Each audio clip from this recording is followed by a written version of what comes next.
আপনাকে বলে রাখি এই টিরেক্স এতটাই বিপজ্জনক ডাইনোসর ছিল যে তাকে দেখে সমস্ত ডাইনোসর গুলো ভয়ে থরথর করে কাঁপতো। কিন্তু এরপর পৃথিবীর সঙ্গে যখন অ্যাস্ট্রয়েডের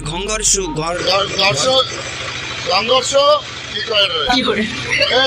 মানে অ্যাস্ট্রয়েড এসে যখন পৃথিবীর সঙ্গে ধাক্কা খায় তো তখন সমস্ত ডাইনোসর ধ্বংস হয়ে যায়। এবার আপনি নিশ্চয়ই ভাবছেন এই সময় যদি সমস্ত ডাইনোসর ধ্বংস হয়ে যায় তো এখানে তারা আবার মুরগি কিভাবে হলো। তো চলুন বলছি এর পিছনে আসল রহস্য। তবে তার আগে দেখুন এই চ্যানেলের মাধ্যমে সবসময় আমরা আপনাদের নলেজ বাড়ানোর চেষ্টা করি, তাই এখনই আমাদের ভিডিওতে লাইক ও চ্যানেলটিকে সাবস্ক্রাইব করে রাখুন। ওয়েল তো গাইস দেখুন এই সময় সমস্ত ডাইনোসর নিশ্চিহ্ন হয়ে গেলেও কিছু উড়ন্ত ডাইনোসর বেঁচে গিয়েছিল এবং লক্ষ লক্ষ বছরের বিবর্তনের কারণে তাদের আকার খুবই ছোট হয়ে যায়। তাই বিজ্ঞানীরা দাবি করছেন যে টিরেক্স ডাইনোসরের ফ্যামিলির সবচেয়ে কাছের সদস্য হলো মুরগি। তবে বিজ্ঞানীরা আর যাই দাবি করুক এই লোকটির মতো কিন্তু পারবে না।